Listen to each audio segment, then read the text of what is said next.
Alright, so in this video, I'm going to give you all the basics in survival that you could use that will get you pretty far in a actual survival situation. So let's get this show on the road. Alright. So, the human condition.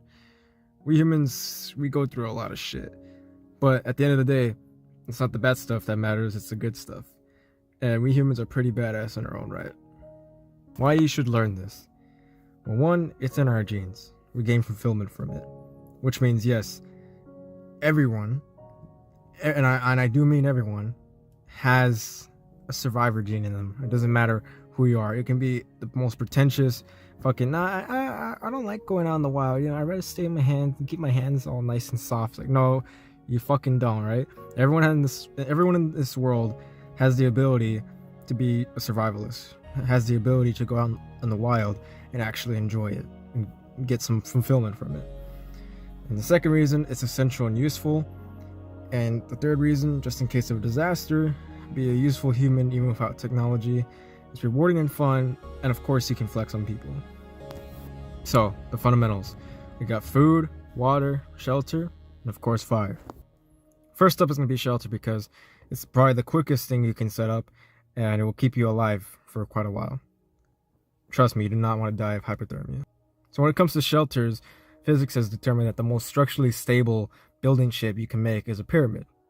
It's the strongest shape, it goes well against earthquakes, wind, all that stuff.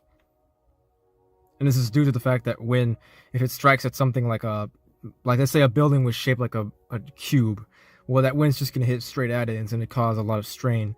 And also, if there was rain, the rain would just accumulate in the middle of that giant roof. And it's also good to have it to be sloped so that rain will just flow off of it and wind will go over it. So there's many types of shelters you can build. There's the A-frame, which requires basically only 3 sticks that you set up together and prop up against each other. And then you align a bunch of sticks on top of the main stick and you get a pyramid shape. The lean-to is basically the same thing, but instead of leaning up against another stick, you lean up against an object or a tree. And in the TP, it basically creates a pyramid shape by just stacking a bunch of sticks to each other. And once you made the foundation for each shelter, then you can move on to the next step, which is adding more sticks, dry leaves, bushes, all that stuff to prevent it from flooding and all that stuff. And another good tip is to make a moat around your shelter. This will prevent flooding and prevent all that nasty stuff from happening. And lastly, the more optional one is adding rocks at the bases of your shelter, which just adds more support. But those are more just temporary shelters. If you want to make a permanent shelter, you're going to have to use more hard materials like clay and stone and all that stuff. Clay can most easily be made by just going to the bottom of a river and digging up some dirt and then just putting it over a fire and just making it hard. And just like how we make brick houses in the modern world, you do the same thing. You just build trenches, lay down a foundation, stack bricks on top of each other, and use some type of adhesive in between the bricks, and you're golden. As you can see here, it further explains how to do this. It's simply just how we do it in the modern time. And you can use the stack bond pattern, for example, for just more simplicity. And also a bonus tip, if you have it available in your area, bamboo is incredible. It's extremely strong, and it's great for building, and it grows insanely fast. Next up is water. We all need it. If we don't get it after 3 days, we fucking die. So it's pretty important. One of the most important resources, it can be found in most common areas like rivers, ponds, and all that. The most important thing when it comes to finding these water sources is that for rivers, for example, the cleanest water will always be found by going upstream. And if possible, you should always try to boil and purify your water. In fact, actually not if possible, you should actually be doing it every time. If you have a fire, you should use fire to soften wood and carve yourself some cups and containers. Or you can use other stuff like bamboo, cactuses, anything. Just try to make something into a container. To purify water, boil the water until it begins to visibly bubble.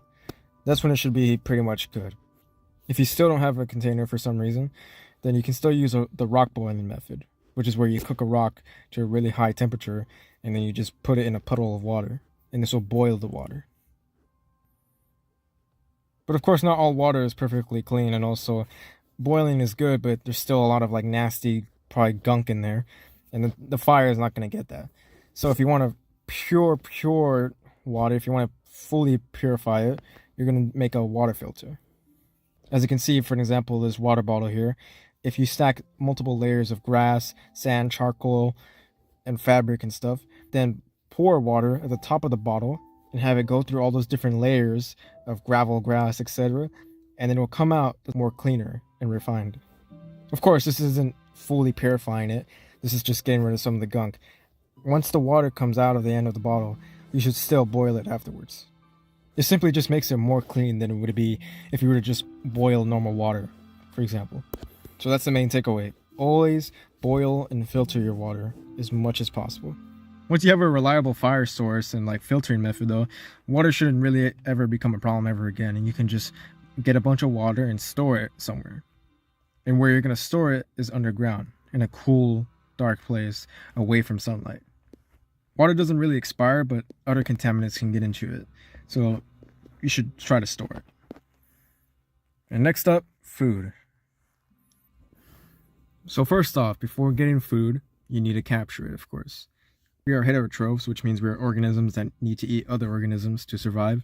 That's just how it is. And to get those organisms, we're going to have to hunt and acquire them. Trap materials usually require like cordage and stuff. And to find those materials, you're most likely going to find them from stuff like roots, stems, and other planting materials. When it comes to the good old snare trap, it's actually pretty simple. All you got to do is find some type of bendy sapling or other plant that can be tied down using 2 interlocking sticks. So when an animal comes along and triggers this snare, it will cause the interlocking sticks to get pulled apart until it finally snaps release, and then the sapling swings back to its original spot and it captures the animal. And that's just one trap. Moving on is the conefish trap. So if you're near a river or something, you can use a cone-shaped trap, which uses actually 2 cones. One cone is placed in the river and another cone is placed inside of the other cone. And what this is caused, it creates like a choke point. So when the fish swim into the trap, they keep going further in until when they try to make their way back out, turns out they can't because it's become too tight. Then you come along, swipe them up, and you got dinner. And now it's time for cooking. Cooking is pretty self-explanatory. Just once you have your food, just cook it over a fire until it's good. Trust me, your body will know if it's good or not. But maybe you want to preserve it, so there are really 2 methods of doing this: cold smoking and salt curing. Cold smoking basically uses smoke from a fire to dehydrate the food. And the best part is not only does this dehydrates meat, it also dehydrates fruits and vegetables. So with this method, you can turn fruits and vegetables and other foods that don't really last that long into foods that will actually last for days and maybe even weeks if stored properly. This is due to the chemical compounds in smoke, which creates basically an antimicrobial effect. And this is because it reduces moisture. And as you know, bacteria thrives on moisture. So when you dehydrate these foods, it makes it harder for bacteria to grow on it. That's the important part. But when it comes to smoking though, it can take quite a long time. But usually you will know it's when it's done when you touch the food. If you touch like the meat that you've been smoking and it's very stiff and dry, it's most likely done. And it's the same thing with the fruits and vegetables. They'll become very stiff and dry and you'll know it's dehydrated. And then salt curing. If you're near other sources of salt like an ocean or salt springs and all that stuff, or any other place with salt deposits, then you can use salt to preserve meat as well. Although unlike smoking, you can't really do this with fruits or vegetables. It only reduces the moisture in meat and preserves the meat longer, but with vegetables it doesn't create the same amount of moisture loss. So with meat it works perfectly fine, and in fact it works probably even better than cold smoking. And when you use cold smoking and salt curing, you can pretty much just eat it right there, or you can just preserve it for 3 days and then eat it later. But you can also still throw it onto the fire. And honestly, I would actually recommend this because it's probably safer that way. Because yeah, cold smoking and salt curing should preserve the food longer and reduce the moisture and prevent bacterial growth, but it's not perfect and it can probably still grow some bacteria. So just to be better safe than sorry, it's just best to just, once you have your dry food, you store it somewhere and then you use it again sometime later, and before you eat it, just throw it on the fire real quick and it should be good. Fire kills pretty much any microorganisms. Not even the most extremophiles can survive fire.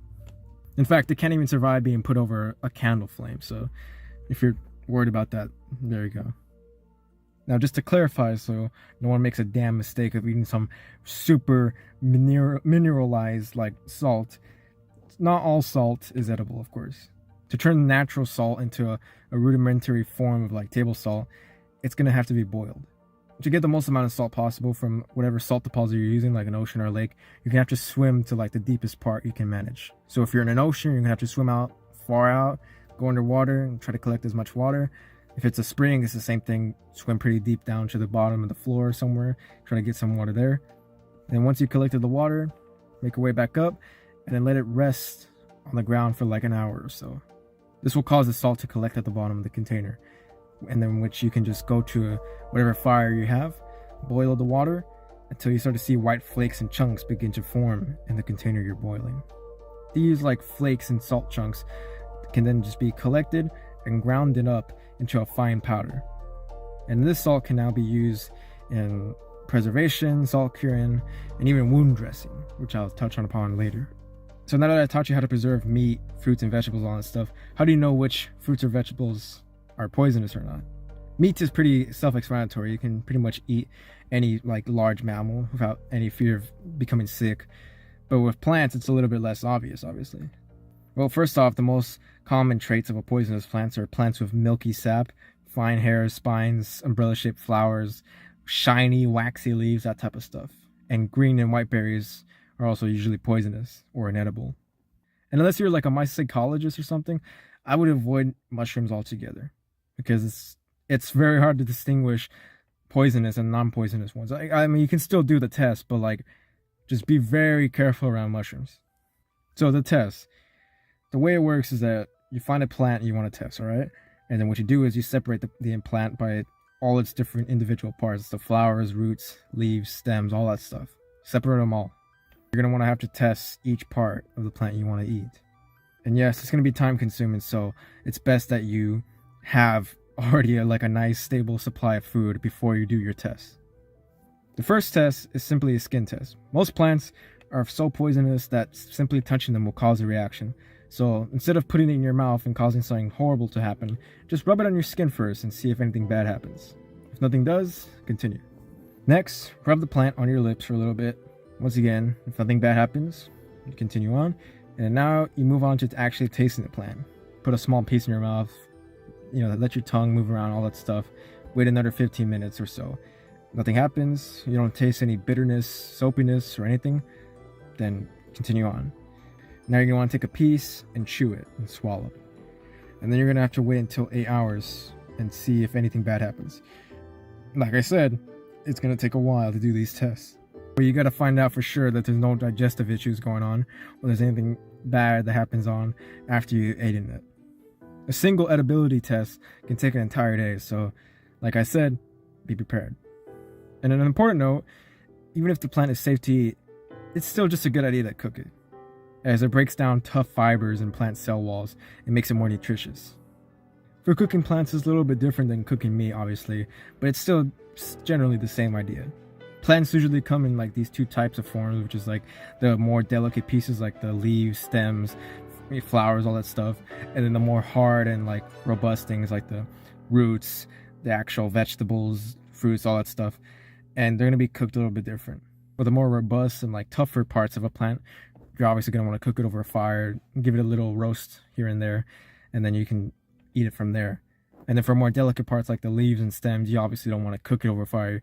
You're mainly going to either boil it, leach it, or soak it.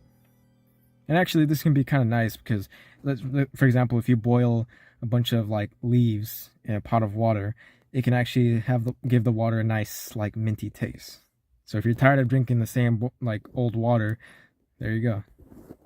And it's one thing for me to say, okay, test these random foods and see what happens, but obviously you don't have to do that. If you know your foods, then you can just get them up, no edibility test needed. So, and it's another thing for me to tell you, yeah, look at this list of foods here, and now just looking up yourself. That's too much. I decided to make it more simple, and here we go. So I have a list of foods that all can be found in the temperate zone. So it's going to be in places like North America, Europe, all that stuff. And here are the following pictures alongside it. So you can recognize the names and recognize the plants. For example, arrowroot, looks like that. The thistle, it has that purple flower right there. Pokeweed, that purple berryish, blackish stuff right there. The chestnut with its little like brown nuts coming out. The dandelion with its yellow flower, prickly pear fruit. All these pictures here should serve as a nice visualization of what these plants look like. And here you got your tropical zone, which will be found more in those like middle equator parts of the earth. So bamboo, that's self-explanatory, everyone knows what a bamboo looks like. But then you got the more obscure fruits like breadfruit, palms, elephant ear, cashew nut. And then here for the desert zone, we have the famous agave, cactus, desert amaranth, all that stuff. And if you don't know what they look like, here's the pictures. And then one plant we should never overlook, of course, is seaweed. If you're in a survival situation where you're near an ocean, seaweed would be a really good option for a food source. And just like all the other foods, here are the pictures and the names of the edible species of seaweeds. So with all these pictures I've been showing you and list of names, these are basically ways to just memorize and get into your head which ones are edible and which ones to eat. And it's important to remember these species of plants because even though, for example, blackberries can be edible, not all berries are edible. So it's important to always remember that just because one member of a species of plant is safe to eat doesn't mean that all species of plant is safe to eat. One type of plant can be safe, but the rest of the species can be poisonous. Berries are a great example of this, like blackberries, blueberries, all that stuff. They're all safe to eat, but like not every single berry is. There's many species of berries that can easily kill you. Just always rely on the universal edibility test. That'll keep you safe when testing your food and eating them and finding out which ones are safe to eat or not. You don't want to end up tweaking in the middle of nowhere just because you chose the wrong plant because, well, I mean, this species of it was fine, so I'm guessing this one should be also fine. And coming up to the last fundamental basic need for surviving in the wild is fire. One of the best discoveries humanity ever made, and probably the most toxic relationship between a natural process and humanity. But hey, we still love fire, so let's move on. So fire is basically just a chemical reaction, and in fact it's probably the best example of a chemical reaction. Is what a fire is, what you're looking at essentially when you look at a fire. It's just the chemical reaction of solids turning into gases and liquids and all that stuff. And we usually call this like the fire triangle, which is the combination between oxygen, heat, and fuel. When starting your fire, you're going to need the basic materials, which is tinder, kindling, and fuel. Tinder is what you use to start the fire. So when you're making your fire, whether it's a friction or something, you're going to use tinder, which is something that's easy to light. Think of dry grass, moss, that type of stuff. And kindling is what you use to build up your fire. It's like the small sticks and twigs you use. Something that will build up the fire but won't smother it. And then lastly, when the fire is hot enough, you can put the big branches and logs and stuff. So the most common method you're going to use to start a fire is a frictional fire. You can also probably use like the sun and stuff and use some type of like reflective material, but let's be honest, you're probably not going to get your hands on some glass or hell, maybe even obsidian. It's going to be really hard to come by. You can do this using a spindle, which is basically just a stick with a pointy end on one side, and you just use it to make friction against a piece of wood. With this friction, you'll start to create scorching and smoke on the wood. What this does is basically creates coal. And this coal can be heated up and eventually put to a tinder pile, which will ignite a flame and create your fire. So let's say you're creating your friction and then you start to see smoke to form and you get your little coal. Once you transfer that coal onto your pile of tinder that you have nearby, then you can raise it over your head, blow into it gently, and this combination of oxygen and smoke and heat will eventually be just enough to create the first flame. Now, of course, you could just create a friction fire using just 2 sticks, but it's definitely easier to make some type of tool, like a bow drill. The bow drill, as the name implies, basically uses a stick that's in this kind of arch shape, and it uses another stick, usually the spindle, to create friction fire. This is done by tying the cordage to one end of the stick, and then put the cordage around the spindle, and then tying it to the other end. This gives it that bow shape, but it has the spindle in the middle of it. So then you put some type of like anchoring point with another piece. It can be like a rock or something. You put that on top of the spindle, and then with the bow, you just go back and forth, creating this friction. The bow and the string basically does all the work for you, and it spins the spindle, making it much easier for friction to build up. And as you can see in this image here, this person's using that little anchoring point on top of the spindle, which is important because it's going to spin very fast and you're not going to want to get your hand caught in the middle of that spinning. So use something to cover your hand as you hold down the spindle. And moving on, another toxic relationship humanity has, weaponry. Now obviously there's hundreds of different types of weapons, but I'm just going to give you 3 weapons that you can use, and 2 of them are pretty simple to make as well. Like the spear, for example, anyone can make that. It's reliable. It could be a great defensive and offensive weapon. It's a great generalist weapon. The sling takes more skill to use and is a little bit more risky to use as well, but it can be a great weapon and it's very cheap to make and use. And the slingshot or crossbow, if you're more of a sophisticated type of fellow, it can be a really great weapon to use. Granted that you have the time and resources necessary to create one, but honestly, it's not that expensive to make, honestly. As long as you have something elastic and some type of primer or wooden frame, then it should be easy to make. Once again, it's just more of a factor of time than anything. And if you really want to make that slingshot weapon, then you're going to need to get your hands on something elastic. And usually you can probably get your hands on some type of root or stem, whatever, that's stretchy and flexible. But if you're near more of a tropical zone, you could probably just rely on the rubber tree, which is where rubber comes from. And then the rubber tree basically has a sap that's natural latex. It's latex in its natural form. And this latex can be combined with other plants, usually the morning glory, to create rubber. You mix these 2 different substances and it'll create this rudimentary form of rubber, and it usually takes like 10 minutes to form. And you're also going to need some type of like shape or former thing to create the shape you want. But with these 2 plants you can create rubber, and it'll be useful for a lot of things, not just for elastic cordage. And then lastly, medicine. I'm going to be honest with you. If you're in a survival situation and you get hurt or sick, I'm not saying you're dead, but you're gonna die. But of course, thanks to your ancestors, there is some good information and techniques you can use to keep yourself alive and healthy in a survival situation. For example, staying clean. Soap is not just some weird modern invention. It can actually be acquired from things like plants. You can find natural soap in flora like soapwort, mountain lilac, clematis, soapweed, all that type of stuff. And most of the soap material can be found in the roots of these plants. You simply just mash them up and then combine it with water, and it'll create that lather effect where the soap will come out and you can be able to clean stuff. And this will be great because you don't want to have a constantly dirty body, because if you ever get cut or have a scratch or whatever in the wild and your dirty body starts to leak in those bacteria into that wound, you're going to get sick. And for whenever you do get hurt, wound dressing will also be another helpful skill to learn. Now, naturally, of course, like I just said, soap is going to be great for any type of bacteria or cuts and stuff. You can use that.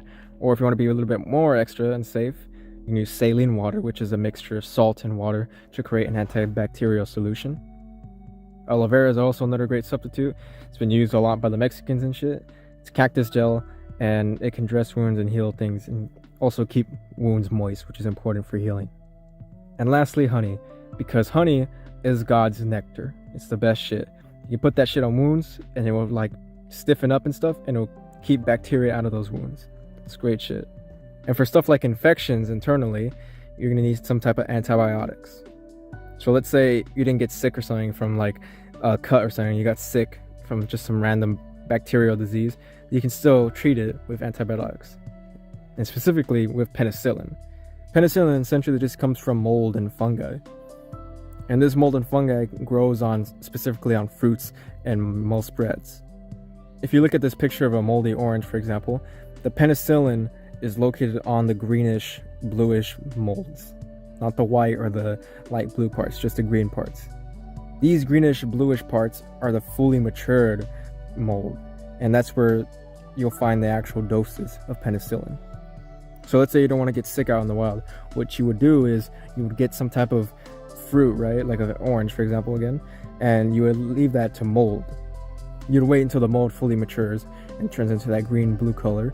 And once it's fully matured, you would extract it by shaving off only that green and blue part. Then you just mix that with some water, specifically warm water, but not boiling. You don't want to like kill the mold or fungi. You want to just make it a little bit of warm. You mix that up till you create like this solution of mold and water, and then you just drink that, and those doses of penicillin will work your way into your body and soothe any infection you have. Now, of course, yes, this drink of moldy water will definitely taste disgusting, but it has penicillin and it will help you out.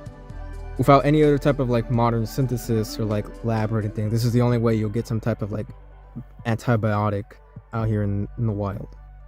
And what about broken bones? Well, if you get like a broken arm or leg, yeah, just call it wraps. At that point, it's GG's. But let's say you're a pretty determined guy. If you do get a broken bone, well, you're gonna need to do stuff like splinting and casting. Both of them are kind of different, but at the same time, they're basically the same idea of just trying to keep your limb in the same spot, like preventing it from moving so that the body can naturally heal and repair that broken bone or fracture. Without any type of like modern material, you're gonna have to use clay, for example, to do the casting. And when you're using clay, you're gonna want to make sure you don't actually put the clay on your bare skin. You're gonna probably want to wrap it with some type of like paper or something, or gauze or something, like something in the wild that you can use to just cover your skin, because you don't want to get clay on your skin and have it dry, because it can cause an infection. And then here for reference, we have a splint on a fractured arm, for example. As you can see, it's just the same idea, just keeping your limbs in place, not allowing it to move. You'll probably never be the same, but the point is, we're just trying to make it as good as possible. And there you go. I hope these slides provide some useful information. If you're ever in a survival situation, maybe you can, pull up your phone and have this video already downloaded so you can look back to and use as a reference to what to do in a survival situation. Technology might be always rapidly advancing and the times may be changing, but one thing that never changes is just good old survival. All throughout the universe, the basic rules will always stay the same. And the rules will always stay the same on Earth as well. Fire will always kill bacteria. Food will always be attained through animals or through flora. Water will always have to be put through some type of purification. And once you learn all this stuff, you'll never really have to rely on just your technology. And you'll make your ancestors proud. Thank you.